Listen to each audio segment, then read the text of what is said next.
Bom dia, mais uma manhã com Deus, priorizando a palavra de Deus. E nesta manhã do dia 27 de setembro, nós vamos meditar em Daniel, do capítulo 10 ao capítulo 12. Que a paz do Senhor encha o teu coração nesta manhã. Vamos falar de mais uma visão de Daniel e agora lá no rio Tigre.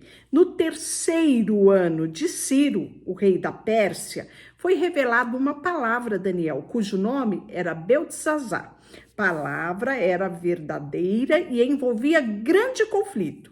E entendeu que a palavra e teve inteligência em sua visão. Naqueles dias, Daniel pranteei durante 3 semanas.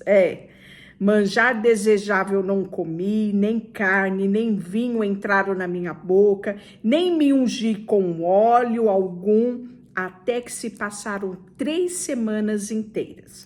E no dia 24 do primeiro mês, estando eu à borda do grande rio Tigre, levantei os olhos, olhei, e eis que um homem vestido de linho, cujo ombro estava cingido de ouro puro de ufaz. E o seu corpo era como berilo, o seu rosto como um relâmpago, os seus olhos como tochas de fogo, e os seus braços e os seus pés brilhavam como bronze polido. E a voz das suas palavras era um estrondo de muita gente. Então, isso nos mostra, com muita clareza, a mesma visão que João teve na ilha de Patmos, no capítulo 1 de Apocalipse, ele vê ali Jesus ressurreto em toda a sua glória, e Daniel nos traz, essa mesma visão aqui nesse capítulo. Só eu, Daniel, tive essa visão. Os homens que estavam comigo nada viram. Não obstante, caiu sobre eles um grande temor e fugiram e se esconderam. Fiquei, pois, só eu e contemplei essa grande visão, e não restou força em mim. O meu rosto mudou a cor e desfigurou, e não tinha força alguma. Contudo, ouvi a voz das suas palavras, e ouvindo-a, caí sem sentidos, com o rosto em terra. E eis que certa mão me tocou, sacudiu-me e me pôs de joelho, e as palmas das minhas mãos. E ele me disse: Daniel, homem muito amado, estou atento às palavras que já vou dizer. Levanta-te sobre os pés, porque eis que sou enviado. Ao falar ele comigo essas palavras, eu me pus em pé tremendo. Então ele me disse: não temas, Daniel, porque desde o primeiro dia em que aplicaste o teu coração a compreender e a humilhar-te perante Deus, foram ouvidas tuas orações, e por causa das tuas palavras é que eu vim. Mas o príncipe do rei da Pérsia me resistiu por 21 dias, Então aqui está a base, porque muitas pessoas fazem o jejum de Daniel por 21 dias, porque 21 dias, foi quebrada aquela resistência para que o anjo pudesse trazer a resposta a Daniel.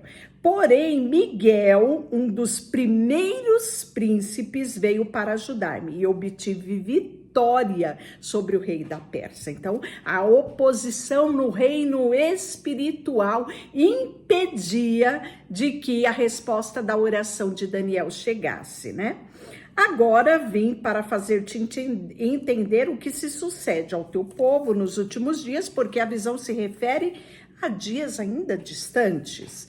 E ao falar comigo esta palavra, dirigi o olhar para a terra e calei. E eis que uma coisa semelhante dos filhos dos homens me tocou os lábios. Então passei a falar e disse àquele que estava diante de mim: meu Senhor, por causa da visão me sobreveram dores e não me ficou força alguma. Como, pois, pode o teu servo, meu senhor, falar com meu senhor? Porque quanto a mim, não me resta já força alguma, nem fôlego ficou em mim. Então me tocou aquele semelhante a um homem e me fortaleceu. E disse: não temas, homem muito amado. Pela segunda vez ele fala isso. Seja forte, ser forte. Ao falar ele comigo, fiquei fortalecido e disse: fala, meu Senhor, pois me fortaleceste. E ele disse: sabes, porque eu vim a ti, eu tornarei a pelejar contra o príncipe da Pérsia. E saindo eu, eis que virá o príncipe da Grécia. Mas eu te declararei que está expresso nas Escrituras da verdade. Ninguém há que esteja ao meu lado contra aquele, a não ser Miguel, vosso príncipe. E aí, nós vamos ver no capítulo 11, né? Os reis do norte e do sul. Mas eu, no primeiro ano de Dario, que era já um reino persa, medo-persa, né? Aqui no caso Dario era Medo, me levantei para fortalecer e animar. E agora eu te declarei verdade. Eis que ainda 3 reis se levantarão na Pérsia, e o quarto será acumulado de riqueza, grandes riquezas, mais do que todas, tornando forte por suas riquezas, empregará tudo contra o reino da Grécia. E depois se levantará um rei poderoso que reinará com grande domínio e fará o que lhe aprouver, mas no auge do seu reinado será quebrado e repartido para 4 ventos, mas não para a sua prosperidade, nem tampouco segundo o poder que reinou, porque o seu reino será arrancado e passará outros fora de seus descendentes. O rei do sul será forte, como também um dos príncipes. Este será mais forte do que ele, e reinará, e será grande o seu domínio. Mas ao cabo de anos, eles se aliarão um ao outro, e a filha do reino sul casará com o rei do reino norte, para estabelecer concordância. Ela, porém, não conservará a força do seu braço, e ele não permanecerá nem no seu braço, porque ela será entregue, e bem assim o que a trouxeram seu pai, o que a tomou por sua naqueles tempos. Mas de um renovo da linhagem dela, um levantará em seu lugar. Avançará contra o exército do rei do norte e entrará na sua fortaleza e agirá contra eles e prevalecerá. Também aos seus deuses com multidão de imagens fundidas, como objetos preciosos, levará como despojos para o Egito, pois alguns anos ele deixará em paz o reino norte. Mas depois este avançará contra o reino do rei do sul e tomará para sua terra.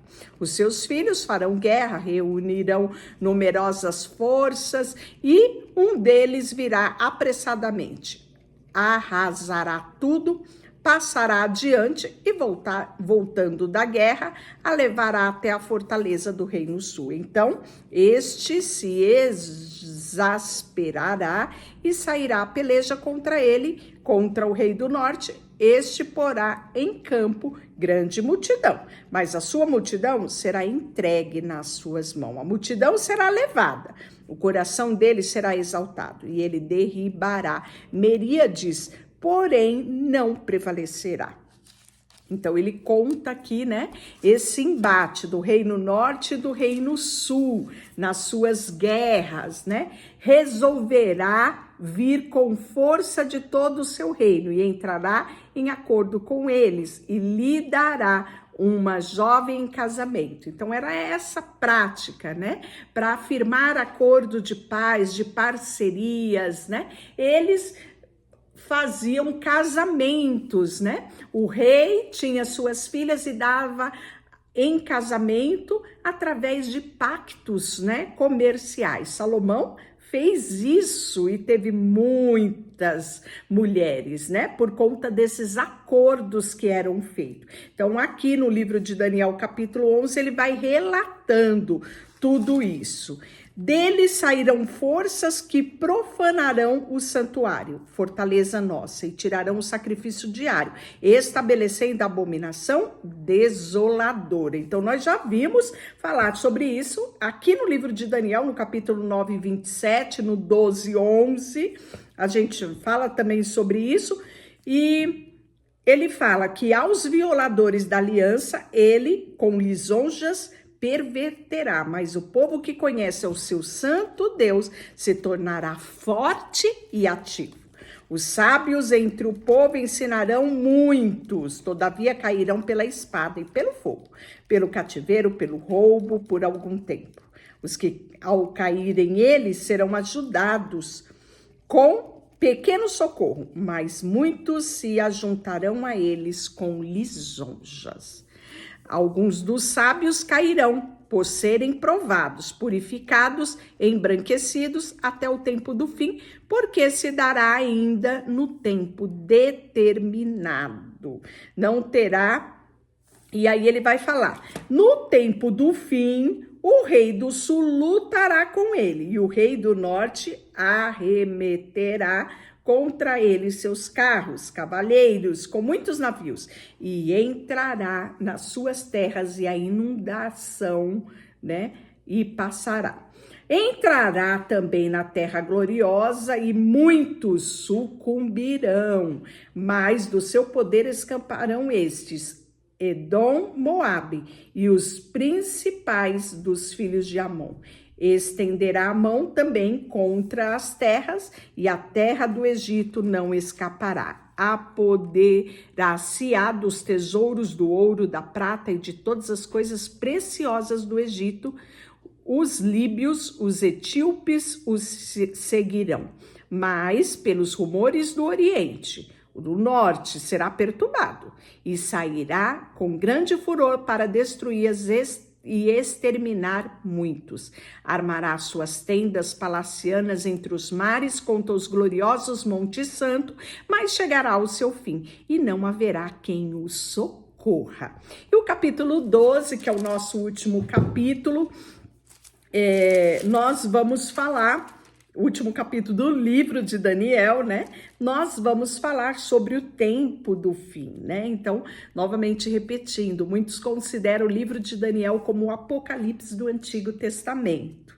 Nesse tempo, se levantará Miguel, o grande príncipe, o defensor dos filhos do teu povo, e haverá tempo de angústia, a qual nunca houve, desde que houve nação até aquele tempo. Mas naquele tempo será salvo o teu povo, aquele que for achado inscrito no livro. Olha que coisa maravilhosa, né? Apocalipse 7:14, Apocalipse 12:7 fala sobre isso.